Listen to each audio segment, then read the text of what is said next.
dándole y todo parecía muy bonito, estábamos muy positivos, que oye, que qué bien que universidades pueden hacer muchas cosas y que la vinculación es muy importante. Sin embargo, ¿dónde estamos? Estamos en un planeta en el cual, ahora ya sí, tengo que apuntar aquí. Estamos en un planeta que tal y como lo conocemos ahora, ya no va a existir. Y tenemos que estar cómodos con esta idea. No es bonita, pero es así. Estamos en un contexto de crecientes desigualdades, donde un 1% de la población mundial tiene la mitad de la riqueza. Estamos en un contexto de catástrofe climática. Nos estamos planteando, incluso si aplicamos todas las políticas y hacemos todas las iniciativas, ¿hay vuelta atrás o estamos demasiado tarde?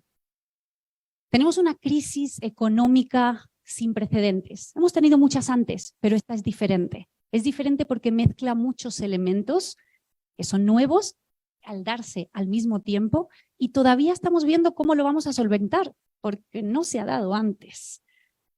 Y todo esto en un contexto de polarización social y política. Estamos enfrentados a nivel internacional, estamos enfrentados a nivel nacional. La sociedad está más polarizada que nunca.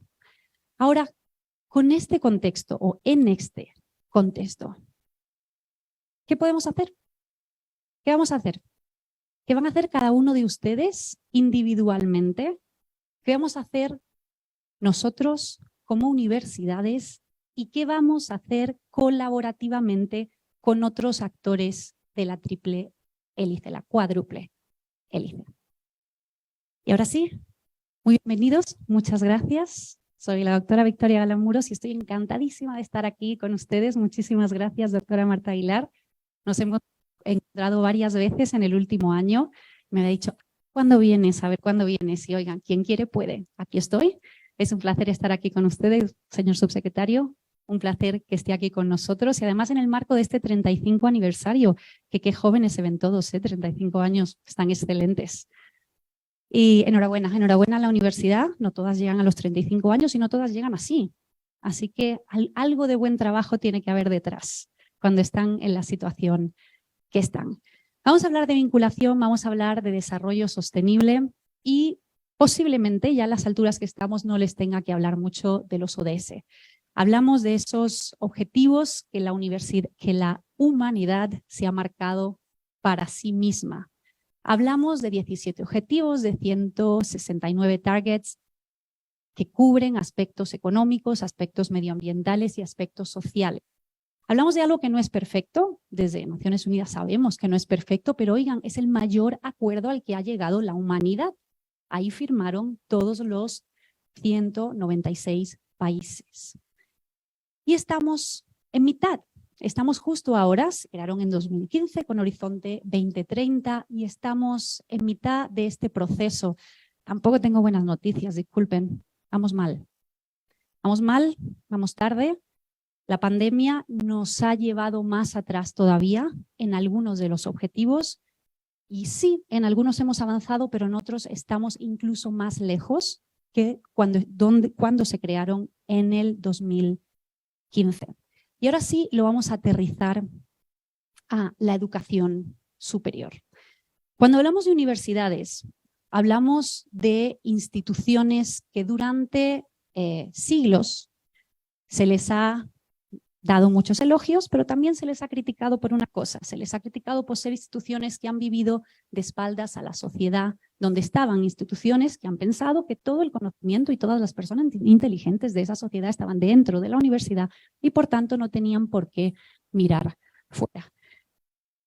Algunas, a día de hoy, están con esa mentalidad de que no necesitan a nadie ni de nadie fuera de la universidad.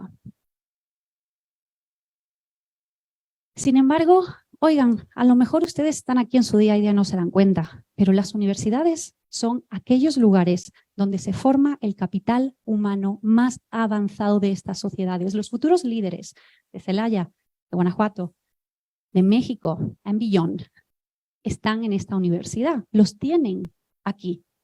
Y si pensamos en la investigación, la mayoría de la investigación de las sociedades se hace dentro de las universidades. Y no solo esto, la innovación que tiene el potencial de cambiar el mundo, esa innovación disruptiva, esa se hace dentro de las universidades. Las empresas, I+D está bien, pero las universidades son las que dicen cómo podemos cambiar el mundo a través de la investigación. Entonces, esto no solo se lo digo yo, esto se han dado cuenta con el tiempo, gobiernos, sociedades, y cada vez hay más presión para todas las universidades, sean públicas o sean privadas, de que, oigan, ustedes tienen este gran potencial, aprovéchenlo. ¿Qué van a hacer? El pedir responsabilidad a las universidades. Se espera cada vez más de las universidades. Todos parece que andamos bastante cómodos porque es un concepto que ha estado durante muchos años entre nosotros con la responsabilidad social corporativa. Oigan, sí, las grandes corporaciones pues tienen que devolver a la sociedad porque causan una serie de externalidades. Sí. Y la responsabilidad social universitaria como organización, como cualquier otra. No hablamos de eso. ¿Cómo de cómodos estamos hablando de esos temas? Y cuánto es parte de la estrategia de nuestra universidad. Las universidades tienen un potencial enorme para contribuir a los objetivos de desarrollo sostenible, y esto lo pueden hacer a través de la investigación, a través de la docencia, a través de la vinculación y también a través de la gestión y la gobernanza de la propia universidad como institución. Entonces, teniendo esto en cuenta, tenemos una situación en que la universidad, y todavía no ha entrado en la vinculación, como universidad puede hacer mucho para contribuir a los ODS. Son algunos ejemplos. Impartir cursos sobre los ODS, hay un concepto interesante que se llama pasaporte ODS, existe en Europa, los estudiantes para poder demostrar su conocimiento sobre los ODS, integrar los ODS en los planes de estudios, proporcionarle a ustedes, profesores y personal, formación sobre los ODS, sobre cómo integrarla en el currículum, promover política de impacto de investigación de desarrollo sostenible, también crear políticas, tanto académicas como no académicas, para que los estudiantes puedan entrar, puedan progresar y puedan egresar. También ustedes, sus infraestructuras, tienen un campus bastante verde, lo que me alegra. Pero ustedes como institución y como universidad, ¿cómo sostenibles son? Eso también es un tema que ustedes pueden hacer sin nadie más. Pero cuando se pueden hacer cosas ustedes solos, siempre pueden hacer mucho más si lo hacen en colaboración. Pero vamos a dejar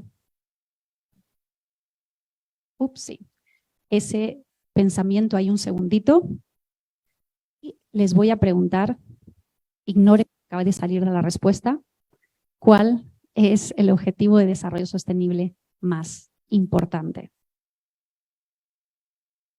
Si lo pregunto esto en las universidades, les digo que la mayoría me dice, lo de ODS4, educación. Estamos wired, estamos preparados para decir el 4, ¿no?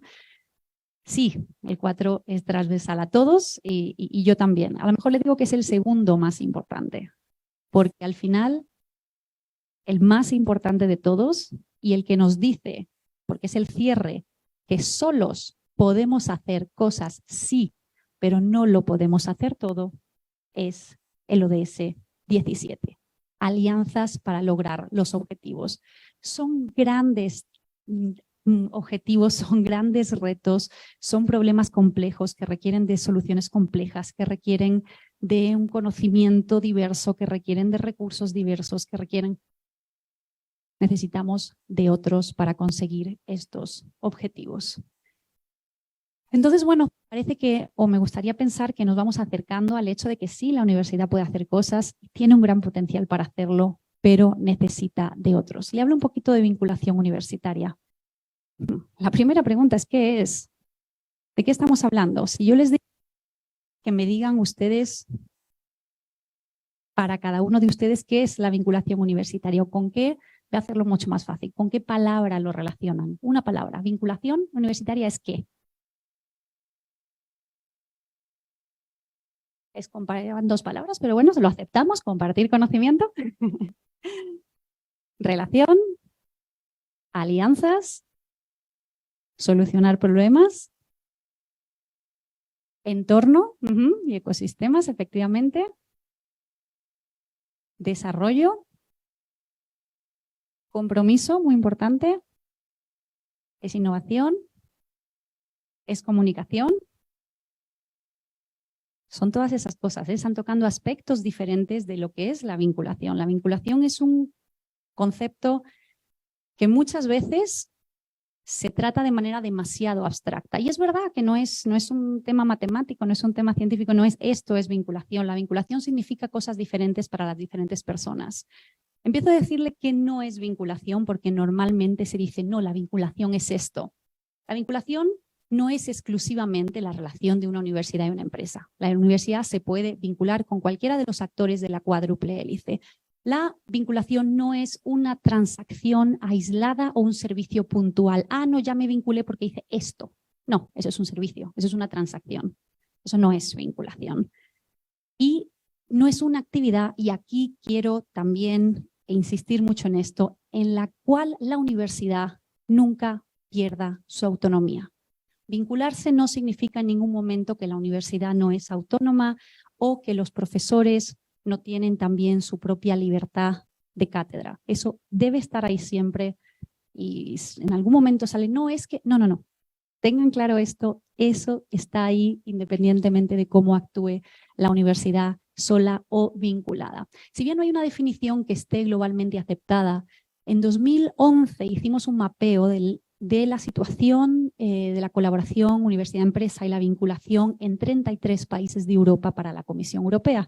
Y ahí sacamos una definición, porque alguien tenía que definirlo, y es la única que le traigo, no les traigo más definiciones. Y en Europa, en el contexto europeo, se sigue utilizando.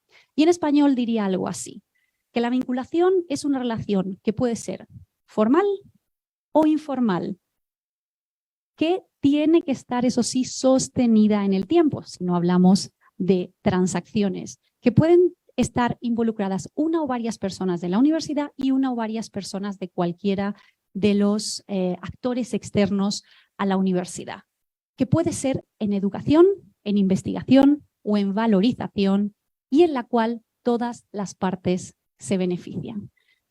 Cada una de esas cosas nos da una característica de qué es lo que nosotros consideramos vinculación. No le estoy diciendo que adopten esta definición, pueden y deben, y ese es el tema, crear la suya propia. ¿Qué es la vinculación para la Universidad de Celaya? ¿Qué es la vinculación para las universidades de COEPES? Que me van a disculpar porque no les he saludado, pero les quiero dar los muy buenos días y la bienvenida. Súper tarde, pero mejor tarde que nunca. Al final, para ustedes, ¿qué es la vinculación? Es muy importante que tengan su propia definición y que cuando hablen de vinculación todos sepan de qué están hablando, que tengan una terminología común y que tengan un concepto común. Si no hablamos de relacionamientos, de servicios, de transferencia, de prácticas y no concretamos porque no estamos hablando de lo mismo. Cuando hablamos de vinculación, hablamos de una complementariedad de recursos. Hablamos de que sí, yo tengo una serie de recursos, pero otros los tienen también y si queremos llegar lejos, los necesitamos todos. Hablamos de que la universidad tiene un conocimiento científico. Está bien, está maravilloso, pero no es suficiente. La universidad necesita de ese conocimiento práctico. Práctico sea industrial, gubernamental, social, para complementar el conocimiento científico que se tiene aquí. Igual con el equipamiento, la universidad tiene buenas infraestructuras y buen equipamiento, pero en un momento dado necesitamos aplicar algo, necesitamos llegar a la sociedad.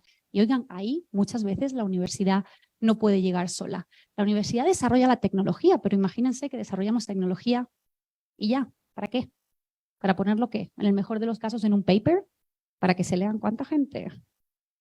Necesitamos que esa tecnología que se desarrolla en la universidad llegue a la sociedad, llegue al mercado, sociedad de muchas formas posibles. Y la universidad desarrolla capital humano. Hemos dicho que el mejor, el más cualificado de todas las sociedades. ¿Pero qué? ¿Qué pasa si ese capital humano no va a ningún sitio, no aplica su conocimiento en ningún sitio? Necesitamos de esos otros actores que, y entiéndase en el mejor sentido, usan ese capital humano. Necesitamos que nuestros estudiantes vayan ahí fuera y no solo se empleen, sino se empleen con buenos empleos, tengan habilidades transversales, sean agentes de cambio y puedan realmente cambiar el mundo porque para ello los preparamos.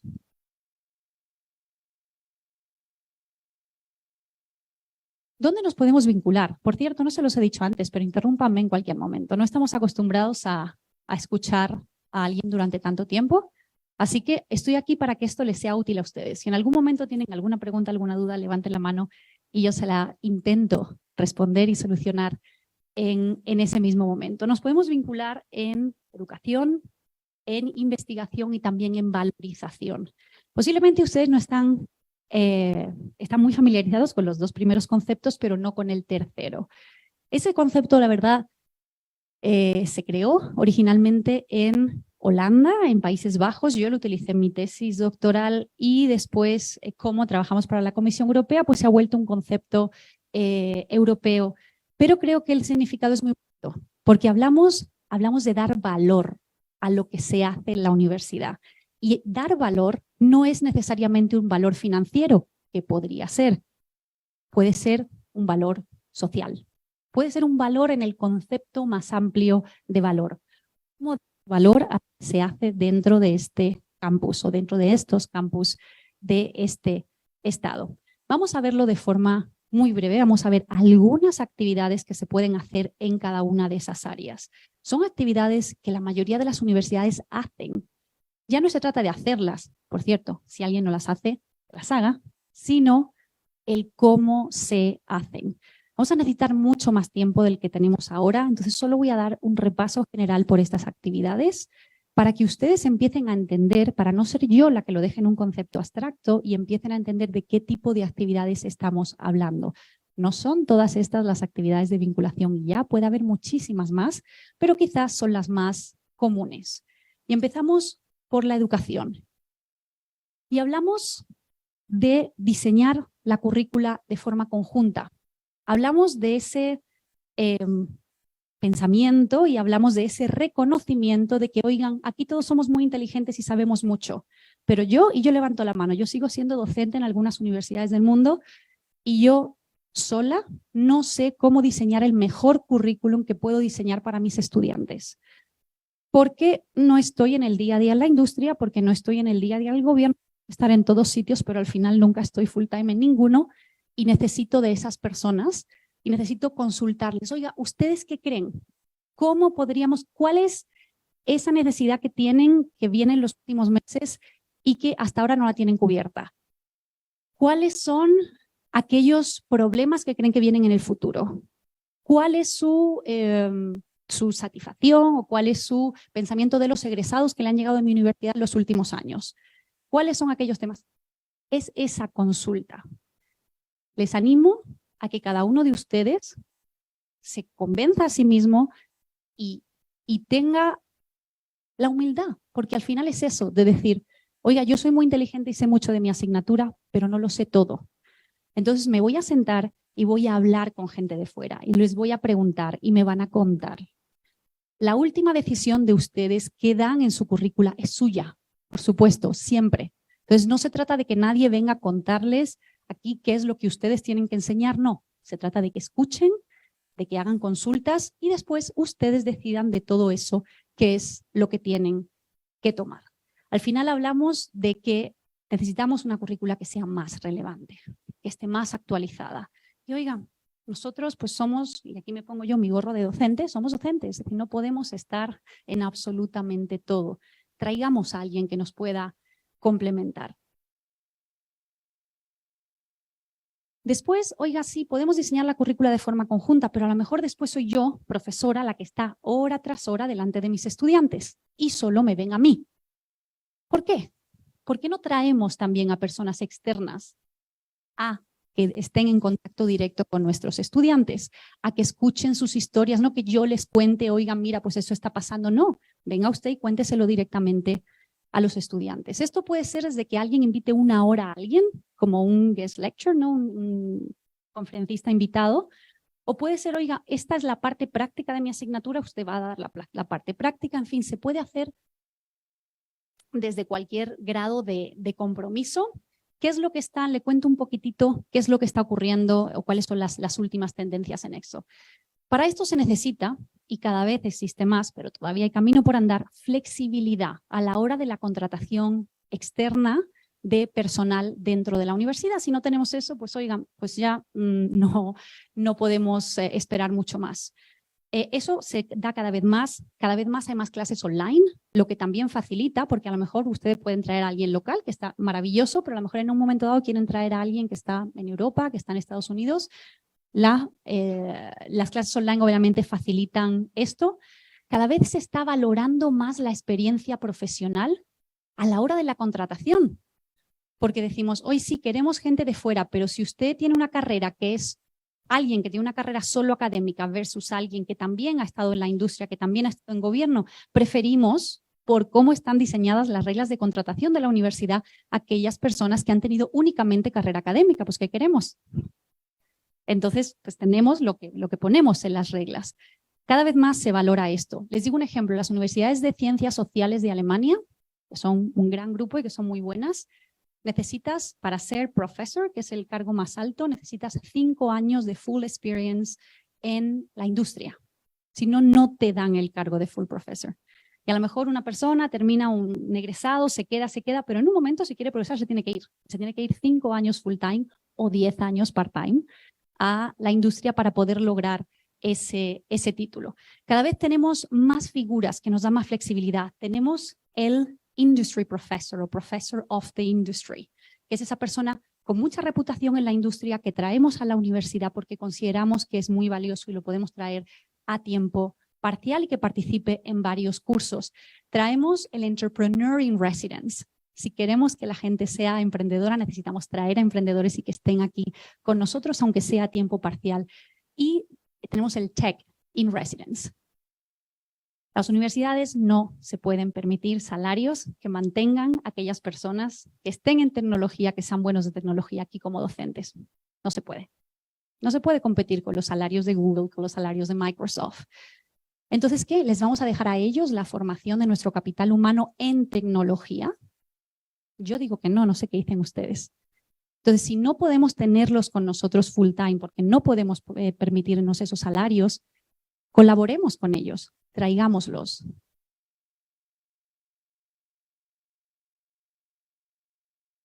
¿Qué me dicen de las prácticas profesionales? Cuéntenme. Aquí son obligatorias las prácticas profesionales en todas las carreras. ¿Sí? Maravilloso, así debe ser. Ese es el primer punto de partida. Necesitamos que los estudiantes tengan una experiencia práctica directa en el mundo laboral antes de que salgan.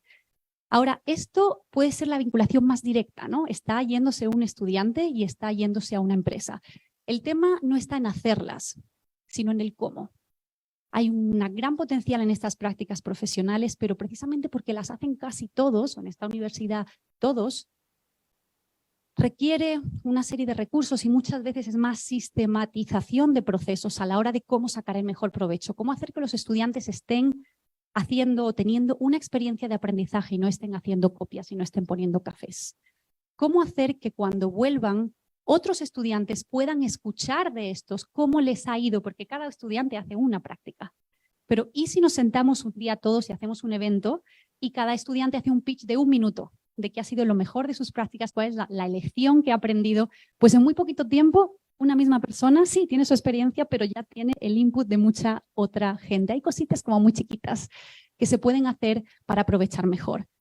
Entre ellos, que los alumnos reporten sobre las empresas y que una empresa sepa que si no lo está haciendo bien con los estudiantes, no se le van a mandar más estudiantes. Lo siento.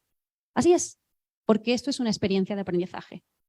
Si usted está on board, bien, nos vamos a llevar bien. Si usted cree que esto es mano de obra gratuita, no nos vamos a llevar bien. Y ustedes y las universidades, las empresas quieren talento y ustedes tienen, además me consta que los estudiantes de aquí son muy buenos, entonces entiendo que las universidades y las empresas quieren a sus estudiantes, aprovechen esa situación. Al final, las prácticas se están haciendo cada vez más sofisticadas y cada vez se está acompañando más a los estudiantes desde el principio, desde prepararlos hasta después ver cómo pueden sacar el mejor aprendizaje de las mismas. Y el último sobre educación tiene que ver con el aprendizaje a lo largo de la vida, la educación continua, el lifelong learning en cada país se llama de una forma diferente. Y tiene que ver con lo que comentaba el subsecretario antes. La universidad se tiene que olvidar de que su público objetivo, de que sus estudiantes tienen de 18 a 22 años. No. La universidad está ahí para acompañar en la vida adulta a todo el mundo o a todos los que pueda servir en la medida de lo posible. La universidad tiene que empezar a entender las dinámicas del mercado laboral, las dinámicas de la sociedad. Tiene que empezar a ofrecer cursos más cortos para personas que ya han estado en la educación superior, para sus propios egresados, también para algunas personas que a lo mejor ni siquiera han estado en la educación superior. No es esencial que alguien tenga una carrera universitaria para entrar en alguno de esos cursos. Hablamos de los famosos upskilling, reskilling. ¿Qué ocurre con esto? Se necesita mucha flexibilidad. Se necesita mucho conocimiento que está sucediendo en el mercado laboral. Dar una clase y un curso ejecutivo a estas personas no es lo mismo que enseñar a los chavos de 18 años. ¿Quiénes son nuestros profesores que están preparados para poder hablar con estas personas y para que puedan sentir que los están entendiendo y que sabemos qué está ocurriendo? ¿Cuáles son los procesos que hay en la universidad para ofertar este tipo de educación? Y cómo la estamos compaginando con nuestras carreras tradicionales, que de alguna forma ahí están. Entonces hablamos de ampliar, no hablamos de sustituir, hablamos de ampliar la oferta académica de una universidad. Y si hablamos de investigación, hablamos desde lo que se hace incluso sin querer hacerlo, y es el tema de la consultoría. Es el conocimiento que tienen los investigadores de las universidades que en algún momento pues, se transfiere a alguien de fuera. Y cuando digo se hace sin querer es porque es inevitable que en una conversación sobre otra cosa, oiga, pues mira, yo tengo esto, yo tengo esta otra cosa. ¿Es eso malo? No necesariamente. Pero sí es verdad que muchas veces las universidades, de hecho la mayoría de las veces, no saben qué consultoría se hace por parte de sus docentes a la industria o a los gobiernos. Y no estoy diciendo que tenga que estar todo súper controlado, pero está bien saberlo, porque si no tendemos a duplicar relaciones, si no tendemos a lo mejor a no considerar a otras personas que a lo mejor de manera conjunta se podría dar un servicio más completo. ¿Se puede cobrar por consultoría? Se puede. ¿Por qué no? Ustedes tienen un conocimiento y las empresas, por ejemplo, pueden ir a una empresa de consultora o pueden venir aquí por el conocimiento. ¿Siempre se tiene que cobrar por la consultoría? No necesariamente. ¿Cuánto han hecho las universidades en tiempos de pandemia y no han cobrado absolutamente por ello? Entonces ahí estamos tirando en el que, oye, es algo con lo que estoy apoyando a mi sociedad, a mi ciudad, a mi estado y no necesariamente te voy a cobrar por ello, vamos a ayudar. Pero oye, ahí está. Pero sí que es bueno también para aquellos que estén fuera saber, oigan, si yo quiero algún servicio de consultoría de la universidad, en este caso de Celaya, ¿qué tengo que hacer? ¿Con quién hablo? ¿Cuál es el proceso? ¿Y cómo montamos este pequeño proyecto? Cada vez hay más reconocimiento, más apoyo y más formalidad. Ha habido inevitablemente un foco en las grandes empresas, porque estas son las empresas, y aquí me consta que tienen muchas en todo este corredor del Bajío, que tienen una persona cuyo trabajo a lo mejor es ese y puede venir aquí. Pero las que más se benefician no son necesariamente las grandes empresas, que también son las pymes. Y trabajar con pymes es mucho más complicado. Así que les animo también a ver internamente cómo pueden trabajar mejor con las pymes, que al final son el 90 y mucho % de las empresas en todos los países. ¿Y por qué no incorporen estudiantes? No se trata solo del conocimiento que puedan tener los docentes, sino cómo podemos traer a los estudiantes y que eso sea parte de su formación. Y dentro de la investigación, también tenemos la investigación conjunta. La tenemos, no se preocupen. Va a aparecer. Sí. Ahí. Al final se trata de que, oigan, ¿ustedes pueden hacer investigación ustedes solos? Sí. Pero en algún momento a lo mejor necesitan o a lo mejor se benefician si hacen la investigación con alguien de fuera. Esto puede tomar todo tipo de cariz. Pues esto puede ser un proyectito más grande, puede ser más pequeño, la duración puede ser diferente, el tema puede ser cualquiera, la financiación puede venir de ustedes, de ellos, de ambos o del gobierno o de una fundación o de una organización internacional. Esto es una ponencia de varias horas en sí mismo, todo el tema de la investigación conjunta. Ahora, es quizá de las partes más complejas de gestionar, porque siempre hay un tema, por ejemplo, de propiedad intelectual, de a quién pertenece lo que estamos haciendo, quién está pagando por ciertas cosas. Entonces, eso sí es importante que tengamos gente preparada dentro de la universidad que sepa acompañar este proceso. ¿Qué está sucediendo cada vez más? Pues cada vez se está haciendo más investigación abierta. Eso es un concepto que la Comisión Europea empuja muchísimo en Europa. Muchas veces el secretismo, las patentes, no está ayudando a nadie, pero ni siquiera a las mismas instituciones. Cada vez son más instituciones que empiezan a poner recursos y de manera conjunta hacen algo que después todo el mundo se puede beneficiar.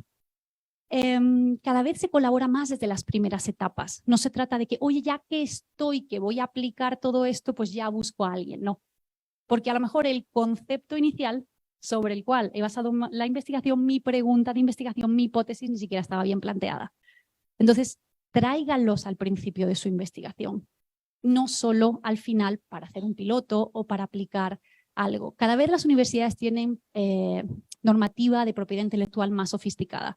Yo he visto cosas terribles de universidades o que no tenían nada o que no era muy buena y entonces terminaban perdiendo mucha de su propiedad intelectual, pues por eso, por no saber cómo gestionarla, porque eso al final es un tema legal y es un tema que puede tener cierta complejidad. Y cada vez hay mayor profesionalización de las personas que realizan esta labor. Yo estaba ya desde 2011 haciendo cursos de capacitación financiados por la Comisión Europea para directores de vinculación de universidades en América Latina. Ya en 2011 vimos que esto era un tema y que necesitamos que se profesionalizase ese puesto y empezamos a hacer capacitaciones desde Europa. Y ahora ya sí, ¿qué hacemos con ese conocimiento? Tenemos muy buena investigación, pero con la investigación hay que llegar a algún sitio. Les confieso que yo entré en el tema de vinculación universitaria por frustración. Frustración de ser estudiante y tener educación, recibir educación que no siempre era relevante, y frustración de ver, ya después más tarde, cómo las universidades gastaban tanto en investigación, muchas veces con dinero público, y después alguien decía, pues escribí un paper, y mira, ya tiene 7 personas que se lo han leído. Y había creado un modelo, un proceso, y digo, ¿y esto dónde está? ¿Y esto dónde va? Si no podemos aplicar el conocimiento y los resultados de nuestras investigaciones, no estamos haciendo nada. Dicho esto, no digo que no tenga que haber investigación básica en las universidades. Por supuesto, tiene que haber una parte de la investigación que sea es el blue sky de aquí a 30 años, ¿no? ¿Cuál puede ser el siguiente material? ¿Cuál puede ser el siguiente? Lo tiene que haber. Pero hay mucha que en teoría podría aplicarse y no se hace. Cada vez estas oficinas de transferencia hacen un trabajo igual más profesionalizante y cada vez le quitan más trabajo al académico, que no siempre es como, pues no, el académico tiene que hacer. No, no, no, el académico está ahí y el investigador está ahí porque es buen investigador. Quítenle ese trabajo y no los involucren en el proceso. Y no se obsesionen con las patentes. No. Yo llevo más de 10 años diciendo esto.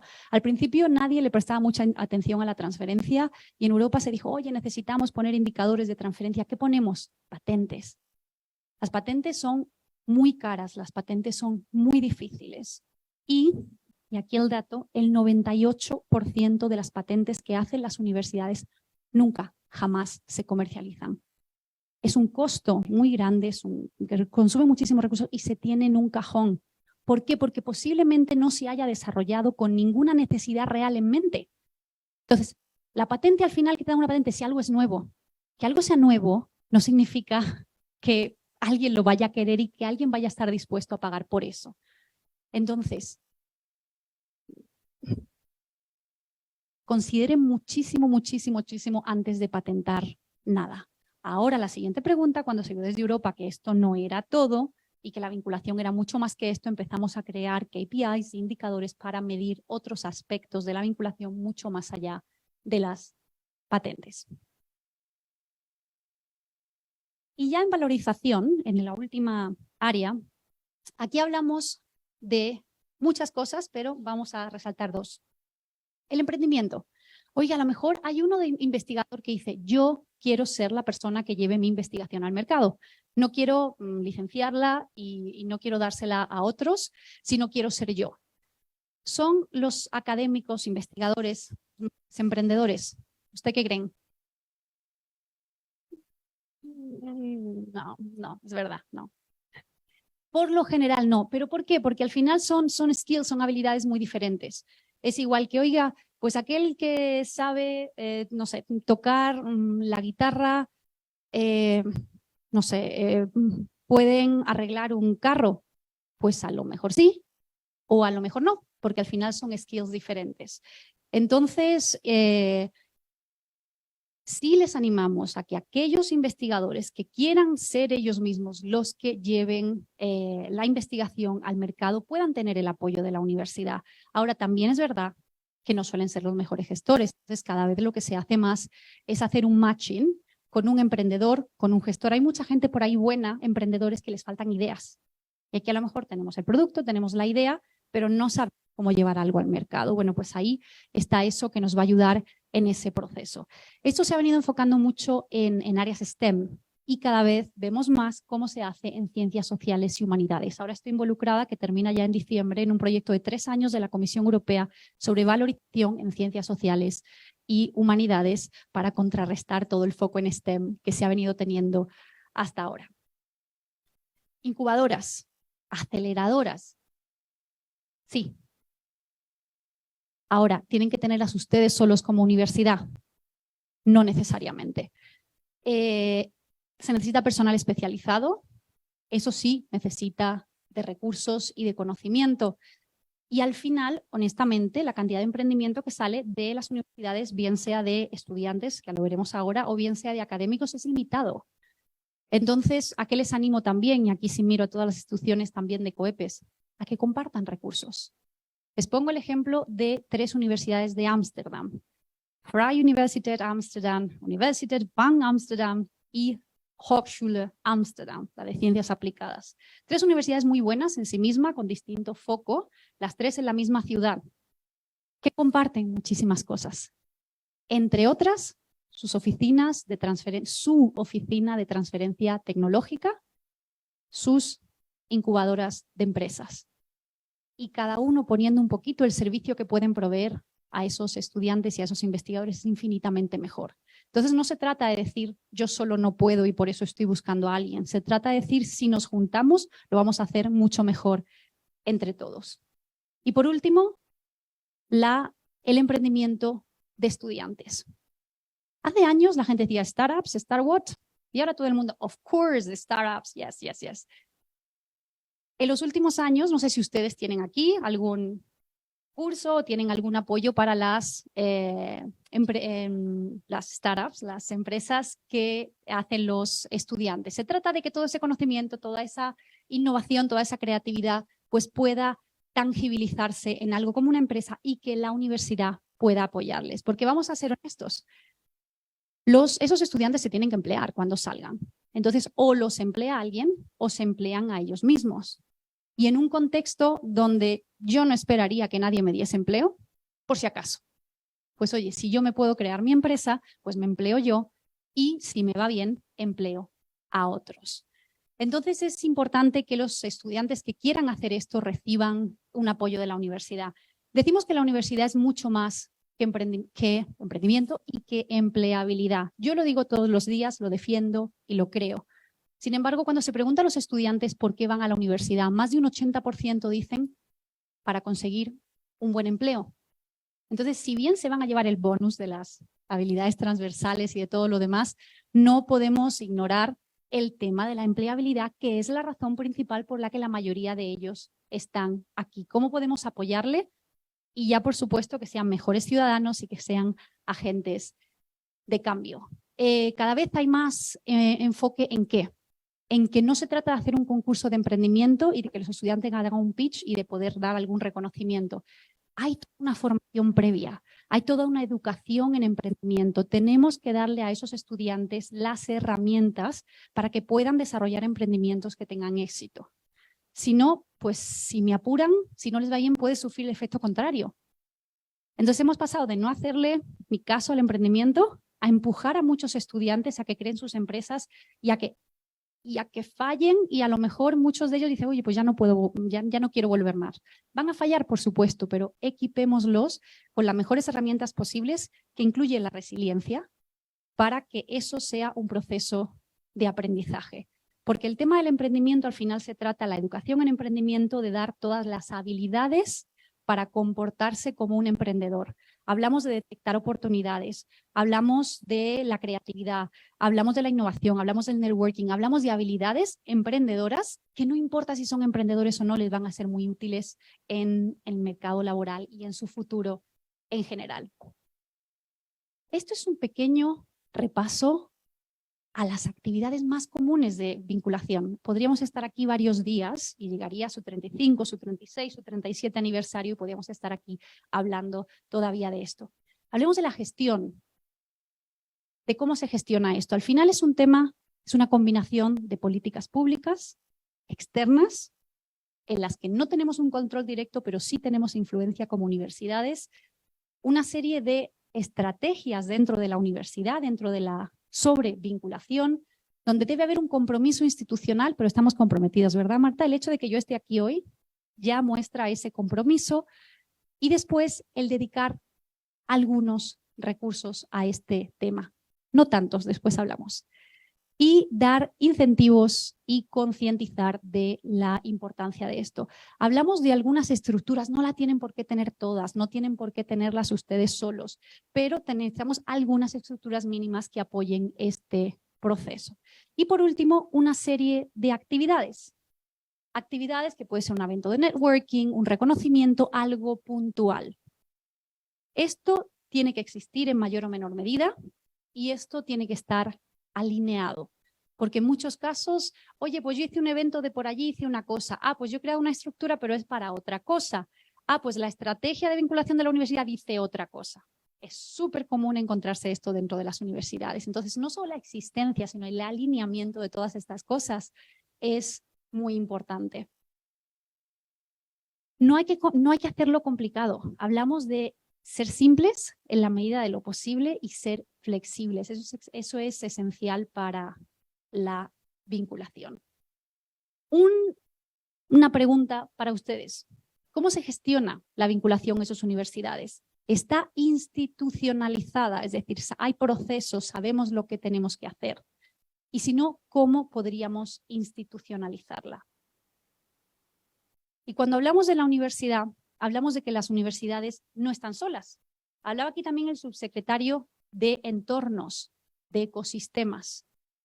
Ustedes pueden estar muy comprometidos y ser muy buenos en vinculación, pero oigan, el tango es una cosa de dos. Tiene que haber alguien, por lo menos, tiene que haber alguien al otro lado. Ustedes se tienen que vincular con alguien. Si ustedes miran alrededor de aquí, de esta universidad, o de las universidades de COEPES, ¿quién hay ahí fuera? ¿Cuáles son esos actores que están en su entorno? Al final, para nosotros hablar de ecosistemas de innovación, que mucha gente habla de ecosistemas de innovación, necesitamos que tanto la universidad como el resto de actores todos estén comprometidos con este tema. No vale con que lo esté uno y el otro no. Tienen que estar dispuestos a colaborar y tienen que estar en la misma sintonía. Por eso el hablar es tan importante. En COEPES, es cierto, la mayoría son universidades, pero también hay otros actores y es muy bueno que estén ahí porque ya es una plataforma de diálogo. Porque al final se necesita una base de confianza y de compromiso. Oigan, podemos crear todas las estructuras, todas las leyes, todas las cosas. Esto es un tema de personas. Si las personas no tienen confianza y no tienen compromiso de que vamos a hacer algo juntos, no se sale. ¿Esto qué implica? Que se tarda mucho. La confianza se gana, la confianza tarda tiempo, no les voy a engañar. Y también les digo que es bastante fácil que estos ecosistemas pues se destruyan o se dañen con alguna acción. Alguien que dice, sí, voy, no, pero ya no. Oye, ¿pero cómo? Entonces, tanto que costaba esa confianza, si yo siempre digo, es como el engranaje de un reloj. Hay piececitas más grandes, más pequeñas, tal, pero todas tienen que girar, el reloj de los antiguos, no de estos. Todas las piececitas tienen que girar a la vez, porque si alguna no gira, ya sea la más grande o la más pequeña, me da igual, el reloj se rompe. Eso es un ecosistema, es esa necesidad de que todos estén girando al mismo tiempo. Y los gobiernos tienen interés en que se hagan ecosistemas de innovación, las universidades también. Y muchas veces se crean o se intenta crear ecosistemas de innovación, muchas veces desde cero o a veces partiendo de la universidad como base. Vamos a crear parques científicos, parques tecnológicos, hubs de innovación, distritos de innovación, clusters. ¿Ok? El pensamiento es excelente, pero aquí les digo una cosa que a lo mejor tengo que mirar al subsecretario un poco más de la cuenta y seguro que usted lo sabe, pero le digo que en muchos otros sitios todavía está por ver y por entender que los ecosistemas de innovación y la innovación es un tema de personas. Yo he visto los mejores parques científicos y tecnológicos, mucho de eso en América Latina, con unas infraestructuras increíbles, vacíos, donde no pasa nada. Entonces ahí se ve que no es tener recursos, que no es construir los edificios, es llenarlos de personas que estén comprometidas, que sean innovadoras y que estén abiertas a colaborar. Entonces, y también he visto lo contrario, lugares pues, muy humildes, con infraestructuras muy básicas, pero con mucha gente, con muchas ganas. Y ahí sucedían también muchísimas cosas. Entonces esto demuestra de que al final hablamos de personas. Una reflexión aquí ustedes en su entorno, y lo podemos hablar ahora. ¿Creen que tienen aquí un ecosistema favorable para la innovación? ¿En esa universidad, en la ciudad, en el estado? ¿Sí? Excelente. Pocos pueden decir eso. Así que excelente si ustedes ya lo tienen. Y 10 aprendizajes. Para ir cerrando, 10 aprendizajes que después de muchos años trabajando en esto, y ya le digo, podría hablarle durante horas, quiero sintetizarle en concreto sobre la vinculación universitaria. Empezamos diciendo que la universidad del futuro es colaboradora y es comprometida. No cabe duda, no hay en otro sitio las universidades que crean que ellas solas lo pueden hacer solo y que no necesitan cambiar, terminarán desapareciendo. Y no solo por un tema poblacional, sino por un tema organizacional. La vinculación universitaria se debe institucionalizar. Tenemos la primera misión institucionalizada, la segunda también, pero muchas veces si no sabemos, oye, y si yo quiero invitar a alguien, ¿cómo lo tengo que hacer? Oye, para este proyecto con esta empresa, ¿esto cómo se tramita? Si todo eso no está medianamente claro y no es fácil, al final está too difficult y no se hace. Entonces no se trata de llenar todo de reglas, no. Se trata de tener una mínima guía de cómo vamos a hacerlo y que la gente tenga una seguridad en el proceso, tanto interna como externa, y que le podamos comunicar, porque no hace falta que le diga que la velocidad a la que va el mundo ahí fuera normalmente es bastante superior que dentro de los campus. Y en esa línea, la burocracia es la principal enemiga de la vinculación. 18.000 académicos en Europa les preguntamos cuál es su principal barrera para la vinculación y de lejos la burocracia era la principal. Hablamos de ser innovadores, hablamos de ser rápidos, hablamos de ser flexibles, así que revisemos los procesos al interior de la universidad. Pero eliminar, imagínense que conseguimos eliminar o minimizar esa burocracia. No es suficiente. También, y no les voy a dar el background porque esto es parte de mi doctorado, incluso aunque no existan barreras, no sucedía la vinculación en algunos lugares. Y nos preguntábamos por qué. Y al final, analizando datos, vimos que era porque no había ninguna motivación, ningún motivador, ninguna razón por el cual, ok, vale, no es difícil, tengo una seguridad, tengo una institucionalización, pero ¿por qué voy a hacer eso? Y no sucedía porque no había esos motivadores. Y de esos motivadores viene el hecho de que podría ser una motivación la financiera, podría ser. Pero créanme, la financiación no es necesaria para la vinculación. Prima las personas, prima la creatividad y prima la innovación por encima de todo eso. Sí necesitamos mecanismos de apoyo, pero como les he dicho, deben ser simples y deben estar alineados. Si no, podemos estar gastando recursos y al final no estamos ayudando. La vinculación, también les he dicho, es un juego de personas y relaciones personales a largo plazo. No es de hoy hacemos algo juntos y ya no vuelvo a verte. No hay, por desgracia, una fórmula mágica para la vinculación. Hay muchas universidades que se vinculan de forma muy buena y de maneras totalmente diferentes. Al final, ¿de qué depende? De sus fortalezas, de las oportunidades que haya en ese momento, del contexto y de los recursos que tenga cada una de las instituciones. Y les digo más, la vinculación, a pesar de que estamos globalizados y de que podemos vincularnos con cualquier organización en cualquier lugar, y es verdad, la vinculación con aquellos actores que están geográficamente cerca sigue teniendo un potencial tremendo para el desarrollo regional. Y la Agenda 2030 es un marco, de hecho, inigualable para la vinculación en desarrollo sostenible. Me dan 3 minutos para terminar. Perdón, que es un tema que me apasiona y se me va el tiempo. Podemos vincularnos y debemos para el desarrollo sostenible con otras universidades. Hay muchísimas posibilidades ahí. Podemos vincularnos con empresas. ¿Y qué le decimos a la empresa? ¿Por qué la empresa se debe vincular con la universidad para el desarrollo sostenible?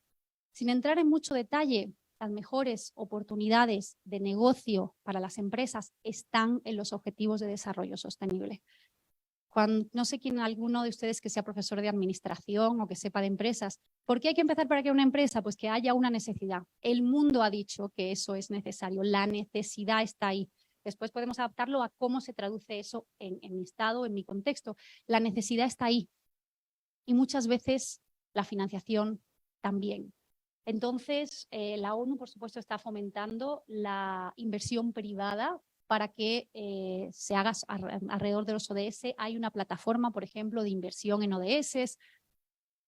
La universidad privada tiene que entender que esto es el futuro, ya no solo para salvar el planeta, bien, pero también para su negocio. Y los gobiernos, pues oigan, al final cada gobierno tiene una planificación diferente, pero los ODS de una forma u otra nos tocan a todos. La ONU está llamando a todos los gobiernos a que inviertan en los ODS. La mayor inversión de los gobiernos están en los ODS. Antes de la pandemia, 2,3 trillones de euros estimaba que de dólares que se necesitaría al año para los ODS. Ahora se prevé que sea un 70% más. La financiación de los gobiernos está puesta en esos grandes retos, dependiendo del nivel que sea, que tienen, que muchos de ellos el origen al final es en los ODS. ¿Qué pueden hacer las instituciones de educación superior? Muchas actividades, les digo 2 porque esto es muy largo. Podemos colaborar con industria para upskilling y reskilling. Podemos involucrar a empresas sostenibles dentro de la impartición de nuestras propias clases. Podemos codiseñar el currículum con empresas sostenibles, podemos crear spin-offs sostenibles, podemos hacer centros de investigación en temas relacionados con los ODS o proyectos de investigación. Podemos hacer publicaciones científicas, no se trata de que no hagan, pero oiga, si la hacen y contribuyen a las empresas, a los ODS, mucho mejor. Apoyar a las empresas para que sean más sostenibles desde la universidad. Dentro de la gobernanza, ¿cuántos representantes de la sociedad o de la empresa hay en sus órganos dentro de la universidad? ¿Cuántos servicios académicos se hacen para que esos estudiantes puedan seguir, puedan entrar y puedan progresar? ¿Y cuánto involucramos a los actores externos en esto? ¿Cuántos apoyos financieros se hacen con empresas para estudiantes e investigadores? Una lista que podría ser muchísimo más larga. Lo último, ¿cómo lo hacemos? Pues dando unos pasos muy generales, porque ya estamos en tiempo. Esto es un ejercicio estratégico de la universidad. No se trata de hacer otra cosa. No se trata de que hoy tengo mi docencia y otra cosa es la vinculación y otra cosa es la sostenibilidad. No, es transversal a todo lo que hacemos. Es importante que se informe a la comunidad universitaria de esto. Este es el primer paso, ustedes. Después hay mucha más gente en esta universidad que tienen que ver cómo le transfieren la información de la manera más efectiva y cómo los hacen parte del proceso. Les animo a que identifiquen y evalúen lo que se hace hasta ahora, esas actividades de cooperación que hacen actualmente y cuáles de ellas tocan exactamente los ODS. Siempre cuando uno se pone a tirar del hilo es mucho más de lo que uno se cree. Le animo a que una vez que tienen todas esas actividades diga, oye, tenemos todo esto se puede hacer o que es mucho. Vale, ¿cómo priorizamos? ¿Por dónde empezamos dentro de la universidad? Según pues, nuestras prioridades, la organización de la universidad. Les animo a que los ODS, que son tan generales, los hagan locales. ¿Qué significa reducción de desigualdad en mi estado? ¿Qué significa paz y justicia en mi estado? ¿Qué significa igualdad de género en mi estado? Y puedan bajar todos esos ODS porque ahí, con ese enfoque en concreto, es donde ustedes tienen todo el potencial. No lo van a poder hacer solos, busquen a esos aliados sostenibles, bien sean otros miembros de COEPES o más allá, porque si quieren ir lejos tienen que ir acompañados. Y construyan esas alianzas estratégicas porque hablamos de largo plazo. No sé si hasta ahora les he convencido o no de la necesidad del tema, pero si no, les digo un último punto. Consideren esto, imagínense que dice, pues no me he convencido, pues esto no es importante, yo solo me importa tener los mejores estudiantes y los mejores investigadores. Cada vez los chavos que están a punto de entrar en la universidad, en 1 año, en 2 años o en más, son chicos que están más comprometidos con el desarrollo social y económico, con el planeta. Creo que ya nos ha demostrado los jóvenes que son capaces de saltarse la escuela para ir ahí y decir, oye, personas adultas, ¿qué están haciendo? Que se van a acabar el planeta y ustedes se van a ir y nosotros nos vamos a quedar aquí. ¿Qué planeta nos están dejando? Son estudiantes que van a ver de dónde sale el café que se están tomando. Son estudiantes que miran si el algodón de las prendas que se están es orgánico. Son esos estudiantes. Si eso es importante para ellos, ¿qué no es el lugar donde van a pasar 3, 4, 5 años de su vida? Mucho. Porque quieren que esos valores estén dentro de esa institución. Si quieren a esos estudiantes responsables, sostenibles, a esos líderes, los van a traer de esta manera. Y cada vez son más. Ya hay estudios que dicen cómo de importante es para ti cuando eliges universidad que la universidad sea. Cada vez hay más. Pero oye, si es importante para los alumnos, ¿qué tal para los académicos? Y aquí les pregunto directamente a ustedes. Las encuestas dicen que sí. Me gustaría pensar que todos queremos que nuestro ámbito laboral sea un lugar donde en términos sociales se sea responsable, en términos económicos también y en términos medioambientales también, porque nos va a afectar en nuestro día a día como docentes o como administrativos. Al final hablamos de un cambio de paradigma, de instituciones rígidas a instituciones que se están replanteando sus objetivos, sus estructuras en un contexto que es colaborativo. De una actitud reactiva de la universidad de hoy hay que responder a algo a una actitud mucho más proactiva y emprendedora. De esas torres de marfil a esa colaboración con la triple hélice. Y mi última reflexión es que he tenido que escuchar en los últimos años y cada vez más bastante ataque a las universidades. Oye, no es que la universidad, es que no hace, es que la universidad que está muy aislada, es que la universidad ya no hace nada relevante. Yo amo la educación superior, a mí eso me duele mucho. Creo que ahora las universidades tienen que ser más universidades que nunca. Las universidades tienen que decir, estamos aquí para ser ese foco de progreso de la sociedad, como lo han sido durante muchos años y como lo deben seguir siendo. La vinculación es crítica para todo ello. Y esto no se hace fácil, esto no se hace rápido, esto es un trabajo que siempre será que siempre va a estar ahí, porque siempre podemos hacer más y siempre podemos hacer mejor, pero no piensen que porque algo no haya sucedido es imposible. Quiero decirles que el 2030 está a la vuelta de la esquina, nos guste o no, y que las universidades no deben esperar a nadie para actuar. Que si no son las universidades, con quién son y con cómo son, entonces ¿quién? ¿Quién va a venir? Y que si no es ahora, entonces ¿cuándo? Muchísimas gracias.